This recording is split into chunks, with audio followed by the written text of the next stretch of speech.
எல்லாம் நல்லா இருக்கீங்களா? நான் சாப்பிட்டுக்கிட்டு இருக்கேன். என்ன சாப்பிட்றேன்னு பார்க்குறீங்களா? சுடுசோறு தான்.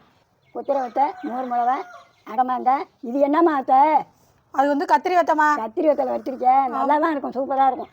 ஆமாம்மா, அந்த கத்திரி வத்தல் வந்து பொரிச்சு சாப்பிடலாமா அப்படின்னு சொல்லி நம்மள்ட்ட வத்தல் வாங்கினவங்க கேட்டிருந்தாங்கம்மா. அவங்களுக்கு சொல்லியிருந்தேன் அது பொரிச்சு சாப்பிட்றது கிடையாது, குழம்பு வச்சு தான் சாப்பிடலாம் அப்படின்னு சொல்லியிருந்தேன். இந்த வீடியோவில் சில பேர் கமெண்ட்டில் சொல்லியிருந்தாங்க நீங்கள் பொரிச்சு சாப்பிட்டு பாருங்கள், ரொம்பவே சூப்பராக இருக்கும் அப்படின்னு சொல்லியிருந்தீங்க. சரி ட்ரை பண்ணி பார்க்கலான்னு ஒரு 5-6 வத்தல் தான் பாருங்கள், கொஞ்சமாக தான் பொரிச்சேன். அவ்வளோ டேஸ்ட்டாக கொமுட்டி வத்தல் மாதிரி அவ்வளோ அருமையாக இருக்குதுங்க. பொரிச்சு சாப்பிடலாம். நான் வறுத்தெல்லாம் கொடுத்ததில்லை. ஆனால் கொத்தரை வத்தை, கொமுட்டி வத்தை, இந்த அவரைக்காய் வத்தை இதெல்லாம் போட்டு வறுக்கலாம்ல. அதுமாரி இது கொமுட்டி வத்தை மாதிரி இருக்கும். கத்திரிக்காய் வத்தை வறுக்கலாம்னு இப்போ தான் சொல்கிறேன். ஆனால் நான் வறுத்து கொடுத்ததில்லை, சாப்பிட்டதும் இல்லை. கத்திரி வத்தல் வறுத்து சாப்பிடலான்னு எங்களுக்கு தெரியாது. நீங்கள் சொன்ன வாசி நானும் செஞ்சு பார்த்தா ரொம்பவே டேஸ்ட்டாக இருக்கும். சொன்னவங்களுக்கு ரொம்பவே தேங்க்ஸ். அப்புறம் இந்த வத்தலெல்லாம் இருக்கா தருவீங்களா அப்படின்னு கேட்டிங்கன்னா, இந்த வத்தலெல்லாம் முடிஞ்சு போயிடுச்சுங்க. இனிமேல் அடுத்த வருஷம் தான் சீசன் முடிஞ்சிருச்சு. அதனால் எந்த வத்தலுமே இல்லை. நாங்கள் சாப்பிட்றத பார்த்து உங்களுக்கு ரொம்பவே ஆசையாக இருக்குல்ல, நீங்களும் ட்ரை பண்ணி பாருங்கள், சூப்பராக இருக்கும். இந்த மாதிரி செஞ்சு சாப்பிட்டீங்கன்னா ரொம்பவும் நல்லாயிருக்கும்.